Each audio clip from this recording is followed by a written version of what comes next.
और हमारे बीच में इस समय नवनीत राणा जी मौजूद हैं और इनको कौन नहीं जानता, अभी तो फिलहाल ये बहुत चर्चित में हैं इस समय पर। हनुमान चालीसा का सुंदर गायन इन्होंने करवाया है, किया है और इस समय पूरी मीडिया में छा रही हैं।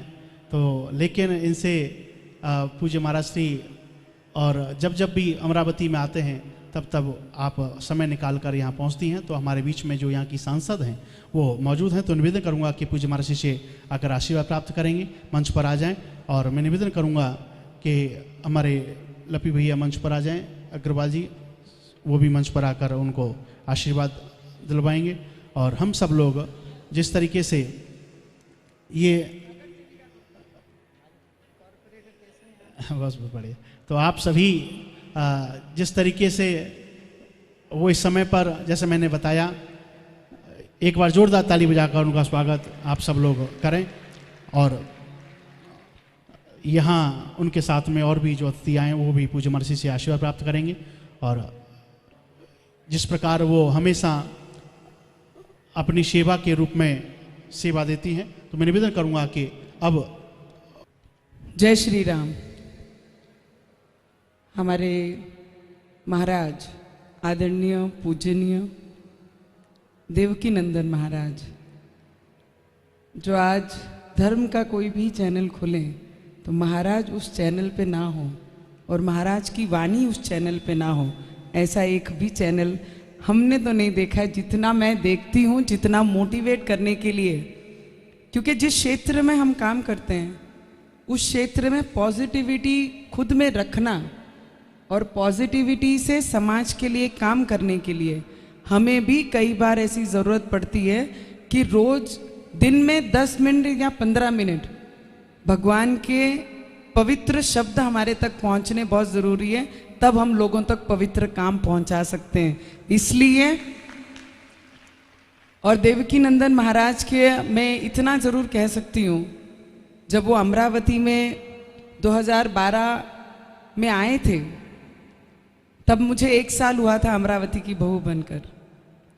पर जब वो आए थे यहाँ पर और दशहरा मैदान में जब हमारा भागवत हुआ था तो हजारों के संख्या में तब भी संजू भाऊ अग्रवाल, हमारे उनका पूरा परिवार, शुभम अग्रवाल से लेकर हमारे लप्पी भैया, पवन भैया, उपाध्याय भैया, जितने भी सामाजिक, हमारी एक तो अमरावती नगरी ऐसी है महाराज, अंबा नगरी है, रुक्मणी का माहिर है, मैका है।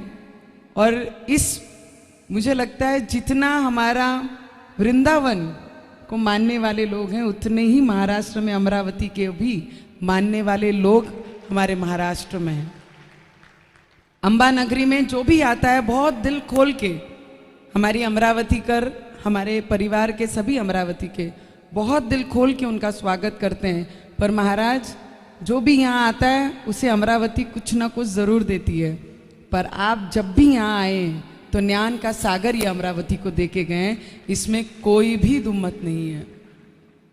महाराज, जब मैं कल महाराज के जैसे पता लगा, शुभम का फ़ोन आया, पवन भैया का, लपी भैया से बात हुई, उन्होंने कहा कि महाराज आए, तो मैंने बोलती हूँ कि रवि जी तो नहीं है पर मैं ज़रूर आशीर्वाद लेने आऊँगी, क्योंकि 2012 में आशीर्वाद लिया था, 19 में जाके आपका आशीर्वाद और आपकी प्रेरणा मेरे साथ लगी थी करके मैं खासदार बनी हूँ। MP member of parliament as independent गई हूँ, आप लोगों ने आशीर्वाद दिया है। और जब मैं मिलने गई, आशीर्वाद लिया, इन्होंने सिर्फ एक ही कहा है कि आपसे मुझे कुछ चाहिए। मैं और लपी भैया बैठे थे तो मैंने कहा महाराज क्या चाहिए?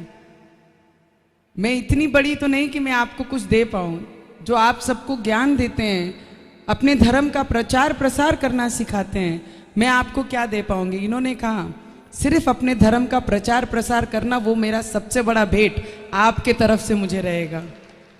अगर ये सोच हमारे सबके बीच में आ गई, किसका क्या गलत होना है इसके ऊपर विचार ना करते हुए मेरे धर्म का प्रचार प्रसार और मेरे लोगों का कल्याण में किस तरीके से उसमें योगदान दे सकता हूँ या दे सकती हूँ, उस पर काम करना बहुत ज़रूरी है। क्योंकि आज के वक्त को इसकी ज़रूरत है, हमारे समाज को, हमारे धर्म को इसकी ज़रूरत है।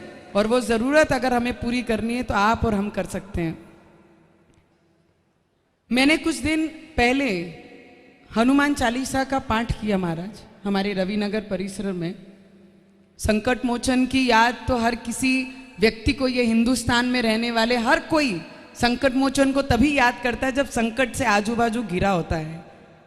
और वो संकट मोचन को याद करने के लिए मुझे किसी के पास जाने की जरूरत नहीं, या किसी के सपोर्ट में खड़े रहने की जरूरत नहीं। वो मेरा धर्म मुझे करवाता है।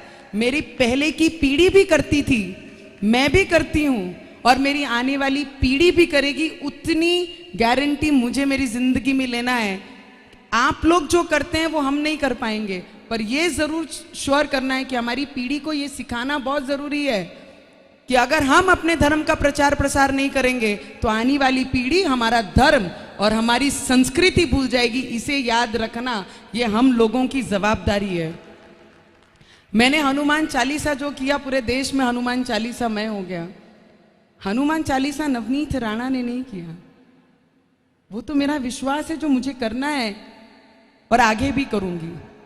किसी ने बड़े जोर जोर से मेरे मुर्दाबाद के नारे लगाए महाराज, मुंबई तक मेरे नारे लगे, अमरावती में भी कई विरोधकों ने मेरे नारे लगाए।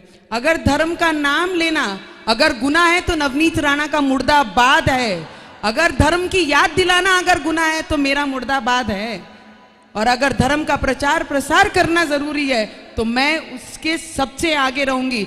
जिनमें जितनी ताकत हो वो मेरा विरोध कर ले, पर मैं अपने धर्म को छोड़कर कभी बाजू में नहीं हटूंगी। मैं इतना ही बोल सकती हूँ कि महाराज आपने अपना वक्त हमारे अमरावती में ये दूसरी बार दिया है। हम लोगों को कुछ पवित्र चीज़ें आप सिखा के जाएंगे, पर मैं सब आप लोगों को इतनी विनंती करूंगी कि time is the important thing in life.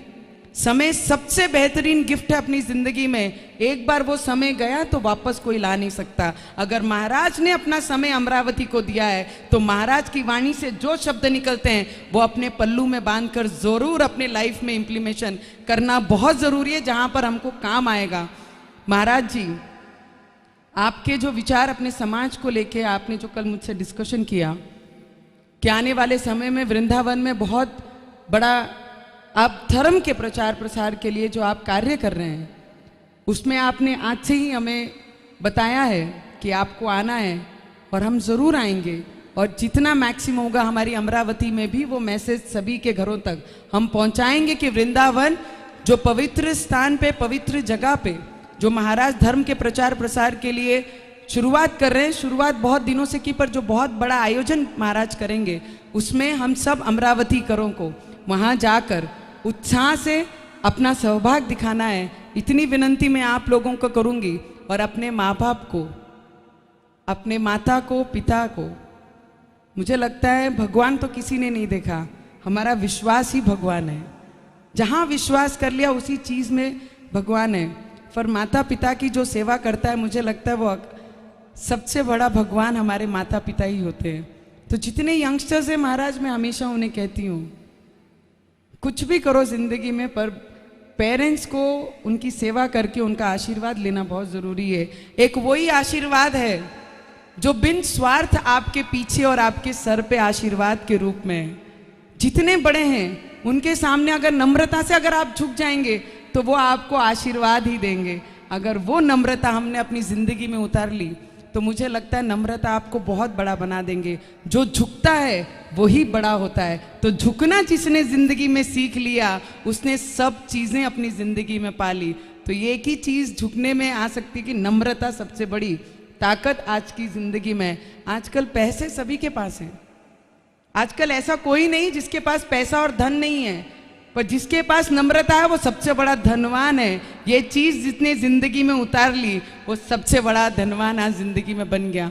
इसलिए मैं ज़्यादा कुछ आपके पीठ से नहीं कहूँगी महाराज, पर आपसे आशीर्वाद लेने से मुझे ये ज़रूर पता है कि आने वाले कुछ सालों तक जब तक वो मेरे पॉजिटिविटी आपकी मेरे साथ रहेगी उतने समय तक मैं उसके ऊपर काम करूँगी। और जब लगेगा कि मुझे थोड़ी सी संकट दिखती है फिर मैं वृंदावन आके आपके आशीर्वाद लेके आगे भी उसी तेजी से और पॉजिटिव से काम करूंगी।